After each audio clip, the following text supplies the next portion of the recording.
हमारी आज की कहानी है अकेलापन। कोमल जी सरकारी स्कूल की अध्यापिका के पद से 9 वर्ष पहले ही रिटायर हुई थी और सुख से अपने पति के साथ जीवन गुजार रही थी, लेकिन महामारी ने उनके पति को अपने आगोश में ले लिया। जीवन साथी के चले जाने से कोमल जी अंदर तक टूट गई। फिर बेटा बहू के कहने पर उनके साथ मुंबई आ गई। उनका जीवन एकदम बदल सा गया। पति का साथ तो पहले ही छूट चुका था, लेकिन साथ साथ उनकी 40 वर्षों की बसी बसाई गृहस्थ भी छूट गई और छूट गया वह आस पड़ोस भी जो हर समय दुख सुख में साथ रहता था। महांगर के पार्क के बेंच पर चुपचाप उदास भाव से बैठी कोमल जी विचारों में खोस ही गई थी। सुबह का समय था, कुछ लोग सैर करने आए थे तो कुछ योगा कर रहे थे तो कहीं कुछ बुजुर्ग बैठे हुए अपना जमाना याद कर रहे थे, लेकिन कोमल जी अपनी ही दुनिया में विचर रही थी। तभी अचानक एक आवाज ने उनकी तंद्रा भंग की। मुस्कुराते रहिए, जिंदगी बहुत खूबसूरत है। कोमल जी ने देखा कि लगभग 65 से 70 वर्ष के एक बुजुर्ग आदमी पास वाली बेंच पर बैठते हुए उनकी ओर देखकर मुस्कुरा रहे थे। न चाहते हुए भी कोमल जी बदले में मुस्कुराने लगी। इस अनजान शहर में पहली बार किसी ने उनसे बात की थी। बोतल से पानी पीते हुए वह बुजुर्ग व्यक्ति बोले, मेरा नाम मदन लाल है, मैं यही पास वाली बिल्डिंग में रहता हूँ। आप बहुत परेशान जान पड़ती है। पिछली बातों को भूलकर आगे बढ़ी चलने का नाम ही जिंदगी है। ऐसा कहते हुए वह बुजुर्ग व्यक्ति फिर से सैर करने चले गए और कोमल जी उनके जाने के बाद मन ही मन बोली, जिनकी जिंदगी में दुख ही ना हो उन्हें तो जिंदगी खूबसूरत ही लगेगी। ना ज्ञान तो सब देते हैं, लेकिन हमारे साथ क्या बीत रही है यह तो हम ही जाने। अब कोमल जी हर रोज पार्क आने लगी और लगभग हर रोज ही मदन लाल जी से नमस्ते राम राम हो जाती। और एक दिन मदन लाल जी ने पूछा कि क्या आप बाहर से आई है? तो कोमल जी बोली, दरअसल पहले मैं कानपुर में रहती थी, बेटा बहू नौकरी करते हैं ना, लेकिन महामारी के कारण मेरे पोते के स्कूल बंद है, इसलिए उसकी देखभाल के लिए बेटा बहू मुझे यहाँ ले आए। पति के देहांत के बाद मैं कानपुर में बिल्कुल अकेली हो गई थी। मेरी बेटी का ससुराल भी यहाँ मुंबई में है, कभी कभार बेटी से मिलना भी हो जाएगा, यह सोचकर यहाँ चली आई। फिर मदन लाल जी बोले, मुंबई शहर में आपका स्वागत है, चलिए आपको दूसरे हम उम्र लोगों से भी मिलाता हूँ। दरअसल यहाँ पार्क में बुजुर्ग लोगों का एक ग्रुप बना है, जहाँ हम सब लोग एक दूसरे के सुख दुख में शामिल होते हैं, हंसते बतियाते हैं, कभी भजन गाते हैं तो कभी पुराने गाने भी गुनगुना लेते हैं, कभी जन्मदिन मनाते हैं तो कभी त्योहार। उनकी बात सुनकर कोमल जी को खुशी हुई और उन्होंने ने ग्रुप में शामिल होने की इच्छा जताई। तो मदन लाल जी ने उन्हें ग्रुप के अन्य सदस्यों से मिलाया और ग्रुप में शामिल कर लिया। उस ग्रुप के अधिकतर लोग अपना जीवन साथी खो चुके थे, किसी को कोई बीमारी थी तो किसी को कोई, लेकिन कोमल जी यह देखकर हैरान थी कि सभी लोग जिंदा दिल थे और ऊर्जा से भरपूर जीवन जी रहे थे। उन लोगों से मिलकर कोमल जी की उदासी कहीं दूर चली गई। हर रोज सुबह और शाम को वह सब लोगों के साथ अपना समय बिताने लगी। अक्सर कोमल जी अपनी बेटी को फोन करके पार्क में आने वाले बुजुर्गों के बारे में बातें किया करती थी। मां के हम उम्र लोगों के साथ मेलजोल की बात सुनकर उनकी बेटी को बहुत खुशी हुई। एक दिन कोमल जी ने नोटिस किया कि पार्क में आने वाले सभी बुजुर्ग उनसे बड़े थे, परंतु सब लोग चुस्त दुरुस्त थे और अपने आप को अप टू डेट रखते थे। जब घर आकर उन्होंने अपना चेहरा आईने में देखा तो उन्हें लगा कि समय से पहले ही उन्होंने अपने आप को बूढ़ा बना लिया है। यह सोचकर वह बाजार से हेयर कलर खरीद कर ले आई और अपने बालों को कलर कर लिया। फिर अलमारी खोली और पति की दी हुई सबसे खूबसूरत साड़ी पहन ली और आईने में देखकर मुस्कुराती हुई खुद से ही बोली, यह हुई ना बात। शाम के समय जैसे ही पार्क जाने के लिए बाहर निकलने लगी, उसी समय उनकी बहू की नज़र उन पर पड़ी। देखकर उसका मुंह खुला का खुला रह गया और बोली, यह सब क्या है मां जी? उसने झट से अपने पति अमित को आवाज लगाई और बोली, देखिए तो जरा आखिर हो क्या गया है? तुम्हारी मां को यह क्या सजने संवरने की उम्र है? जैसे ही बेटे ने उनकी ओर देखा तो मुंह पर हाथ रखकर हंसने लगा। तभी बहू बोली, मां जी यह सब पहनने की आपकी उम्र नहीं है और अब तो पापा भी नहीं रहे। बेटे बहू का व्यवहार देखकर कोमल जी का दिल टूट सा गया और वह चुपचाप जाकर अपने कमरे में बैठ गई। अब उनका पार्क जाने का मन ही नहीं हुआ। सोचने लगी कि अगर आज अच्छे से तैयार हो गई तो ऐसा भी कौन सा गुनाह कर दिया। आज तक मैंने तो कभी बहू को किसी बात के लिए नहीं टोका, अपनी मर्जी से पहनती है, खाती है, बाहर आती जाती है। पर मैं तो हमेशा यही सोचती थी कि वक्त बदल चुका है, बड़े शहरों में लोग मॉडर्न है, आज मैंने थोड़ा सा खुद के बारे में सोचा तो मेरा ऐसा मजाक बना दिया। उनकी आंखों के कोरों से आंसू बहने लगे। तभी उनके मोबाइल पर उनके ग्रुप के सदस्यों के फोन आने लगे। उसी समय कोमल जी खड़ी हुई और खुद से बोली, नहीं, मेरी जिंदगी अपने मुताबिक जीऊंगी। ऐसा कहते हुए वे पार्क चली गई। अब कोमल जी अपने लिए जीने लगी थी। उनकी पेंशन से उन्हें अच्छा खासा पैसा मिल जाता था, जिसे आज तक वह अपने बेटा बहू को ही देती आई थी। लेकिन इस महीने उस पैसे को उन्होंने अपने ऊपर खर्च कर लिया। पार्क में भी उनकी बहुत सी सहेलियां बन गई थी, जिनके साथ बाजार जाकर वह अपने लिए अपने मनपसंद कपड़े और वस्तुएं खरीद कर ले आई। लेकिन बहू को यह सब खटकता रहता और अपने पति के कान भरते हुए कहने लगी, आप मां जी को रोकते क्यों नहीं? कितना फालतू खर्च करने लगी है। हमारे हाथ में तो एक पैसा भी नहीं देती। उनके आने से हमारा खर्च भी तो बढ़ गया है। पत्नी की बातों में आकर कोमल जी का बेटा अमित उनके पास आया और कहने लगा, मां जी, इस बार आपने पेंशन के पैसे क्यों नहीं दिए? उनकी बात सुनकर कोमल जी हैरान रह गई। तभी उनकी बहू बोली, अरे इस उम्र में इतनी फिजूल खर्ची क्या अच्छी बात है? पार्क क्या जाने लगी? आप तो आजाद पंछी की तरह हो गई। उसी समय कोमल जी बोली, बहू, मैंने तुम लोगों को पूरी आजादी दी है, अब तुम मेरी आजादी तय नहीं कर सकते। जो करूंगी अपनी मर्जी से करूंगी। उनकी यह बात सुनकर बेटा बहू दोनों चुप हो गए। कोमल जी पाक कला में बहुत निपुण थी। एक दिन उन्होंने घर पर गाजर का हलवा बनाया तो अपने ग्रुप के सदस्यों के लिए भी पार्क में लेकर चली गई और सभी लोगों को खिलाने लगी। लेकिन मदन लाल जी ने लेने से मना कर दिया। तो कोमल जी ने पूछा, क्या आपको गाजर का हलवा पसंद नहीं है? तो मदन लाल जी बोले, गाजर का हलवा तो मुझे बेहद पसंद है, लेकिन मुझे डायबिटीज और ब्लड प्रेशर की परेशानी है, इसलिए मैं बाहर का मीठा गाजर का हलवा नहीं खा सकता हूँ और घर पर बनाना मुझे आता नहीं है, इसलिए मैंने गाजर का हलवा खाना ही छोड़ दिया। फिर कोमल जी बोली, तो क्या आपके घर पर कोई नहीं है? इस पर मदन लाल जी कुछ बोल नहीं पाए। आंखों से दो आंसू निकलकर उनके गालों तक आ गए और चुपचाप घर की ओर चले गए।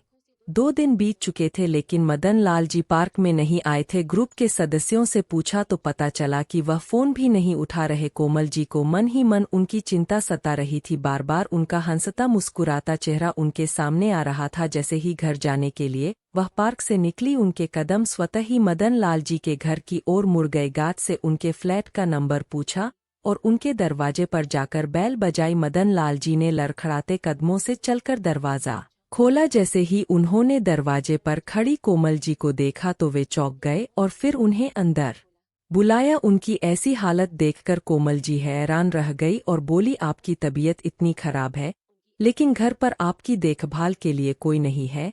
तो मदन लाल जी बोले, दरअसल मैं अकेला ही रहता हूँ। यह बात सुनकर कोमल जी को बड़ी बेचैनी हुई कि इतना जिंदा दिल इंसान और बिल्कुल अकेला, और जब वह बीमारी की हालत में है तो उनकी देखभाल करने वाला भी कोई नहीं है। फिर कोमल जी ने ग्रुप के अन्य सदस्यों को फोन करके बुलाया। मदन लाल जी ने बहुत मना किया, लेकिन कोमल जी बोली, क्या बात कर रहे हैं आप? जिस व्यक्ति ने मुझे जीना सिखाया उसे मैं अकेले कैसे छोड़ सकती हूँ? थोड़ी ही देर में उनकी मदद से कोमल जी मदन लाल जी को डॉक्टर के पास ले गई। दवाइयाँ देते हुए डॉक्टर ने अच्छी खुराक और समय पर दवाइयाँ लेने की हिदायत दी, लेकिन उनके खाने पीने की समस्या थी। कोमल जी सहित ग्रुप की 2 अन्य महिला सदस्यों ने उनके घर पर तीनों वक्त का खाना बनाकर भेजने की जिम्मेदारी ली। समय समय पर कोमल जी उन्हें दवाई लेने की भी हिदायत देती रहती थी। कुछ ही दिनों में मदन लाल जी बिल्कुल ठीक हो गए और वापस पार्क में आने लगे। एक दिन कोमल जी उनसे पूछ बैठी कि क्या आपका इस दुनिया में कोई नहीं है? आज कोमल जी की बात को मदन लाल जी टाल नहीं पाए और अपने अतीत के पन्ने एक एक करके पलटने लगे और मुस्कुराते हुए बोले, वह भी क्या दिन थे जब अपनी पत्नी को ब्याह कर लाया था। कितने हसीन सपने सजाए थे हम लोगों ने, पता है कोमल जी, शादी के 10 साल तक हमारा कोई बच्चा नहीं हुआ था। काफी समय तक डॉक्टरी इलाज करवाया तो उसके बाद खुशखबरी आई और हमारे बेटे का जन्म हुआ। अपने छोटे से परिवार में हम लोग बहुत खुश थे, लेकिन वो खुशियां शायद भगवान को मंजूर नहीं थी। अभी बेटा 5 साल का ही हुआ था कि एक दिन पता चला कि मेरी पत्नी को कैंसर है, और जब पता चला तब तक बहुत देर हो चुकी थी। मेरी जीवन संगिनी इस दुनिया को छोड़कर विदा हो गई हमेशा हमेशा के लिए। बोलते बोलते मदन लाल जी का गला रूंध लगा। रेश तेदारों ने दूसरी शादी करने की सलाह दी, लेकिन मैं अपने इकलौते बेटे को सौतेली माँ के हवाले नहीं करना चाहता था। माँ और बाप दोनों का प्यार मैंने अकेले ही उसे दिया, लेकिन किसी चीज की कमी नहीं आने दी। लेकिन देखिए बेटे ने क्या किया, 1 महीने के लिए अमेरिका घूमने जा रहे हैं, यह कहकर बेटा बहू निकले और बाद में पता चला कि जिस मकान में हम लोग रहते हैं, बेटे ने वह मकान अमेरिका जाने से पहले ही बेच दिया और खरीदारों को बोल गया था कि 2 महीने बाद मकान खाली करवा लेना। उसके बाद बेटा फिर कभी नहीं आया। फिर भरी आंखों से मदन लाल जी बोले, अगर मेरे पास मेरे रिटायरमेंट का पैसा एफडी में ना रखा होता तो मैं सड़क पर आ जाता। उसी पैसे से मैंने यह 2 कमरों का मकान खरीदा और यहाँ रहने लगा। कहते कहते मदन लाल जी की आंखों से आंसुओं का झरना बह निकला। कोमल जी ने उन्हें हौसला दिया और कहा, अरे आप ही तो मुझे कहते हैं कि हर पल मुस्कुराते रहना चाहिए, और अब आप ही यह बात भूल गए। उन दोनों को एक दूसरे में एक ऐसा दोस्त दिखाई देता था जिसके साथ वो अपना दुख सुख बांट सके। कुछ दिन गुजरने के बाद जब एक दिन कोमल जी पार्क गई तो देखकर हैरान रह गई कि रूप के सभी लोगों ने एक बड़ा सा केक मंगवाया था। जैसे ही वह वहां तक पहुंची तो सब लोग जोर से चिल्लाए, जन्मदिन मुबारक हो कोमल जी। कोमल जी को खुद भी याद नहीं था कि आज उनका जन्मदिन है। सभी लोगों का इतना प्यार देखकर उनकी आंखों से खुशी के आंसू छलक आए कि केक काटकर सभी ने मोबाइल में तस्वीर ली। सब लोगों ने मिलकर एक बहुत ही खूबसूरत सी साड़ी कोमल जी को तोहफे में दी। फिर कोमल जी ने पूछा, लेकिन आप सबको कैसे पता चला कि आज मेरा जन्मदिन है? तो मदन लाल जी बोले, अरे सोशल मीडिया से सब पता चल जाता है। जन्मदिन मनाकर कोमल जी अपना तोहफा लेकर घर पहुंची तो उसे डाइनिंग टेबल पर रख दिया। जैसे ही बहू की नज़र उस साड़ी पर पड़ी तो बोली, अरे इतनी खूबसूरत साड़ी तुम मेरे लिए लाए हो Amit, thank you so much. तभी अमित चौंक कर बोला, नहीं मैं तो नहीं लेकर आया। तभी कोमल जी फ्रेश होकर आई और बोली, यह साड़ी मेरी है बहू। फिर बहू बोली, साड़ी तो बहुत खूबसूरत है माँ जी, लेकिन आप इसका क्या करेंगी? यह साड़ी मैं ले लेती हूँ। ऐसा कहते हुए जैसे ही साड़ी उठाने के लिए उसने हाथ आगे बढ़ाया तो कोमल जी ने वह साड़ी उठाते हुए कहा, नहीं बहू, यह साड़ी मेरे लिए बहुत अनमोल है।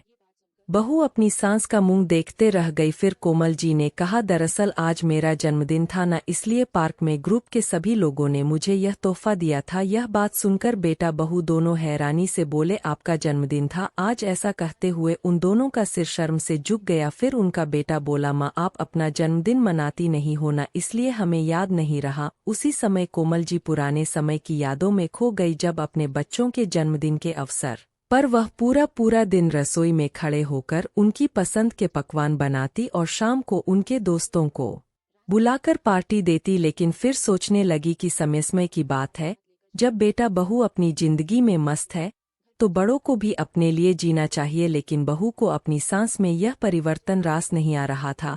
एक दिन जब कोमल जी पार्क गई तो अपना मोबाइल साथ लेकर जाना भूल गई। उस दिन बहू और बेटा घर पर जल्दी आ गए। बहू की नज़र सासू माँ के मोबाइल पर गई तो उठाकर चेक करने लगी, लेकिन जब देखा कि सासू माँ संगीत पर उंगली उठाने लगे, कोमल जी स्तब्ध रह गई। फिर खुद को संभालते हुए बोली, क्यों बहू, 2 दिन पहले ही अपने ऑफिस के दोस्तों के लिए तुमने घर पर पार्टी रखी थी जिसमें तुम्हारे ऑफिस के सभी दोस्त आए थे, जिसमें पुरुष भी थे और महिलाएं भी, लेकिन मैंने तो तुम्हारे चरित्र पर उंगली नहीं उठाई। फिर तुम मेरे बारे में ऐसा कैसे बोल सकती हो? कोमल जी के मुंह से 2 टोक जवाब सुनकर उनकी बहू के पास शब्द ही नहीं बचे और पैर पटकती हुई अपने कमरे में चली गई। अगले दिन बेटा बहू के ऑफिस जाने के बाद जैसे ही कोमल जी पोते के लिए खाना बनाने के लिए रसोई घर में गई तो फर्श पर पानी गिरा होने के कारण उनका पैर फिसल गया और धम से जमीन पर गिर गई। उनकी बाजू में गंभीर चोट आई और कमर में भी बहुत ज्यादा दर्द हो रहा था। उनके पोते ने तुरंत फोन लगाकर अपने पापा को सारा हाल बताया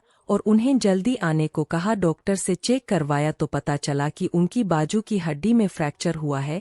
डॉक्टर ने बाजू पर प्लास्टर चढ़ाकर और दवाइयां देकर शाम तक उन्हें घर भेज दिया। लेकिन अब उनका पार्क जाना छूट गया। मदन लाल जी उन्हें फोन करते या मैसेज करते तो वह किसी बात का जवाब नहीं देती, चुपचाप लेटे हुए आंसू बहाती रहती। काम वाली बाई खाना पकाकर रख जाती और बेटा बहू रोजाना अपने काम पर चले जाते। दोनों में से किसी ने भी एक दिन की छुट्टी लेना भी जरूरी नहीं समझा। कोमल जी को उठने बैठने में भी कष्ट होता था, लेकिन किसी को क्या फर्क पड़ता था। एक दिन ग्रुप के सारे बुजुर्ग सदस्य उनके घर पर आ गए। किसी के हाथ में फूल थे तो किसी के हाथ में गेट वेल सून के कार्ड थे, कोई समोसे लेकर आया था तो कोई जलेबियां। उन्हें देखकर बिस्तर पर पड़ी कोमल जी को ऐसा लगा कि जैसे उन्हें कोई अपना मिल गया हो। उनके चेहरे पर मुस्कुराहट बिखर गई। हंसी मजाक करते हुए सबने स्वादिष्ट व्यंजनों का आनंद उठाया और हंसते बतियाते 1 घंटा बीत गया। अब कोमल जी को चिंता होने लगी क्योंकि उनके बेटे और बहू के आने का वक्त हो रहा था। अंदर ही अंदर उन्हें डर लग रहा था कि बहू क्या बोलेगी। उसी समय दरवाजे की घंटी बजी और बेटा और बहू अंदर आ गए और अंदर का दृश्य देखकर हैरान रह गए। सब लोगों के जाने के बाद उनकी बहू बोली, यह मेरा घर है या धर्मशाला, जिसे देखो मुंह उठाए चला आता है। और मां जी, आप हमारे सामने तो बड़ा दर्द का नाटक करती है और हमारी पीठ पीछे अपने दोस्तों को बुला जाकर घर में पार्टी करती है। अरे कुछ तो शर्म कीजिए, आपकी इन हरकतों का हमारे बच्चे पर क्या असर पड़ेगा। बहू की यह बात सुनकर कोमल जी चुपचाप लेटी रही। आज उन्हें अपने पति की याद सता रही थी। सोचने लगी कि उनके रहते मजाल है कोई भी मुझ पर उंगली उठा सके, और आज अपमान के कड़वे घूंट पीने पर मजबूर हो गई हूँ। दिन बीतने लगे और करीब 1.5 महीने बाद मल जी का प्लास्टर उतार दिया गया। अब वह फिर से पार्क जाने लगी तो धीरे धीरे उनकी मुस्कुराहट वापस आने लगी। लेकिन बहू के ताने थे जो बंद होने का नाम ही नहीं ले रहे थे, और बेटा सब कुछ सुनकर भी अनसुना कर देता। घर के माहौल से परेशान होकर एक दिन कोमल जी ने ठान लिया, बस अब और नहीं, जीवन की सांस तो हो ही चुकी है और ना जाने कब इस जीवन का अंत हो जाए, तो इससे पहले मैं स्वयं के लिए जीना चाहती हूँ। जो मुझे अच्छा लगेगा मैं वह करना चाहती हूँ। बेटे बहू का मोह छोड़ते हुए एक दिन उन्होंने फैसला कर लिया और सामने की बिल्डिंग में 2 कमरों का फ्लैट किराए पर ले लिया। बेटे ने रोकना चाहा तो कोमल जी ने स्पष्ट कह दिया कि अब मैं किसी पर बोझ नहीं बनना चाहती। तभी उनकी बहू बोली, हाँ हाँ, पंख जो लगाए है अब आपके, अब तो आप आज़ाद घूमे। बदले में कोमल जी गुस्सा करने की बजाय मुस्कुराते हुए बोली, बिल्कुल, अब अपने अधूरे सपने पूरे करूंगी। उन्होंने अपना सामान पैक किया और अपने फ्लैट में शिफ्ट हो गई। उनकी इतनी पेंशन तो आती ही थी कि काम वाली बाई लगा सके और अपना खर्चा आसानी से निकाल पाए। अब कोमल जी अपनी जिंदगी सुकून से जी रही थी। उनका बेटा और पोता कभी कभार उनसे मिलने आ जाते थे, लेकिन बहू से इतना भी कष्ट न किया गया। अक्सर मदन लाल जी शाम की चाय उनके घर पर पीते थे। अक्सर पार्क के अन्य बुजुर्ग व्यक्ति भी उनके घर आते जाते रहते थे। अब कोमल जी स्वयं को आज़ाद महसूस करती थी। अपने अलग रहने की बात कोमल जी ने अपनी बेटी को भी बता दी थी। इस बात से उसे थोड़ा दुख तो पहुंचा, लेकिन एक सुकून भी था कि अब उसकी मां अपनी मर्जी से जी पाएगी। एक दिन कोमल जी हैरत में पड़ गई जब उन्होंने अपने घर के दरवाजे पर बेटे के साथ बहू को आया देखा। इससे पहले वह कुछ पूछती तभी उनकी बहू तेजी से अंदर आई और बोली, मां जी, कुछ शर्म हया बची है या नहीं? पता है सोसाइटी वाले आपके बारे में क्या क्या बातें कर रहे हैं? आखिर आपके और मदन लाल जी के बीच में चल क्या रहा है? तभी कोमल जी बोली, बेटा, मुझे दुनिया वालों की बातों से कोई फर्क नहीं पड़ता। मुझे केवल इतना पता है कि सारी उम्र जिम्मेदारियां निभाते निभाते मैंने अपने बारे में सोचना ही छोड़ दिया था। बाकी की बची जिंदगी हंसी खुशी से गुजारना चाहती हूँ और मुझे नहीं लगता कि इसमें किसी को परेशानी होनी चाहिए। और रही बात मदन लाल जी की, तो उन्होंने तो मुझे जीना सिखा है, वरना तो पूरी तरह टूट चुकी थी। तभी उनका बेटा बोला, लेकिन माँ, आप इन लोगों को जानती नहीं है। ऐसे लोग अपनापन दिखाकर दूसरों को लूट ले जाते हैं।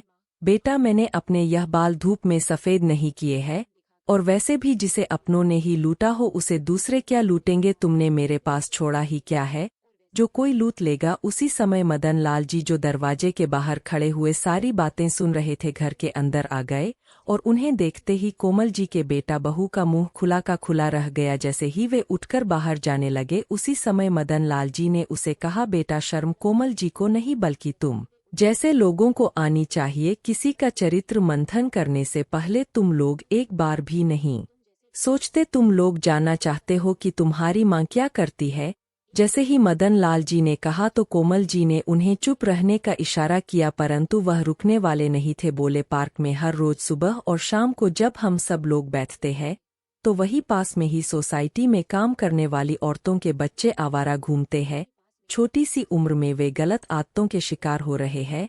उन गरीब लोगों के पास इतना पैसा नहीं है कि वह अपने बच्चों को पढ़ा लिखा खा सके। तुम्हारी सासू माँ उन बच्चों को पढ़ाने का नेक काम करना चाहती है, वह एक स्कूल खोलना चाहती है ताकि जितने भी गरीब बच्चे शिक्षा से वंचित हैं उन्हें निःशुल्क शिक्षा प्रदान की जा सके। तुम्हारी मां गरीबों की मदद करके अपने बुढ़ापे को सार्थक बनाना चाहती है। अक्सर हम लोग बैठकर इसी विषय में योजना बनाते हैं। हमारी एक एनजीओ से भी बात चल रही है जो हमारी इस काम में मदद करेंगे। तुम्हारी मां का वर्षों पुराना सपना अब पूरा होने जा रहा है, लेकिन आज अपनी मां के बारे में तुम लोगों के विचार सुनकर मुझे महसूस हो रहा है कि अच्छा ही हुआ कि मेरा बेटा मुझे पहले ही छोड़कर चला गया है। हैरानी की बात है, अपनी मां के लिए बेटे बहू की सोच यह भी हो सकती है। क्या तुम अपने ऑफिस में किसी के साथ हंसते बोलते नहीं हो? जब तुम्हारी मां ने तुम पर कोई अंकुश नहीं लगाया तो तुम कैसे? कोमल जी के बेटा बहू के पास इन बातों का कोई जवाब नहीं था, वह चुपचाप चले गए। आज मदन लाल जी गुस्से में थे तो कोमल जी बोली, चलिए छोड़िए इन बातों को, चाय बनाती हूँ, चाय पीजिए और अपना गुस्सा ठंडा कीजिए। उनकी यह बात सुनकर मदन लाल जी मुस्कुरा दिए और बोले, हमारी मेहनत रंग लाई। एनजीओ की तरफ से हमें स्कूल शुरू करने के लिए पास में ही एक बिल्डिंग मिल गई है।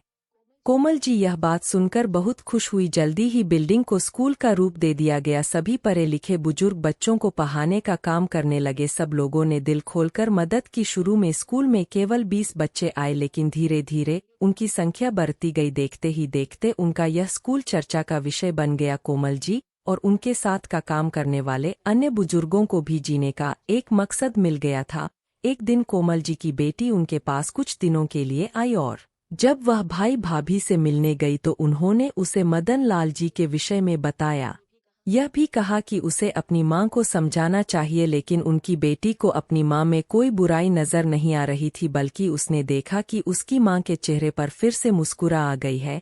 अपनी वृद्धावस्था भी वह बड़ी खुशी से जी रही है और मदन लाल जी उनका पूरा सहयोग दे रहे हैं। उन दोनों की दोस्ती स्वार्थ से परे है और दुनिया की समझ से भी अकेले बैठे हुए। यह सब सोचते सोचते कोमल जी की बेटी की नज़र पास रखे अखबार पर गई तो उसमें छपी एक खबर ने उसका ध्यान अपनी ओर खींचा। जब बुढ़ापे में बच्चे ही साथ छोड़ दे तो अकेली माँ या अकेला पिता कहाँ जाए? वृद्धावस्था में अकेलेपन को मात देने के लिए 65 वर्ष के एक बुजुर्ग ने 63 वर्ष की महिला के साथ विवाह किया। अपनी गृहस्थी फिर से बसाकर वे दोनों बहुत खुश हैं।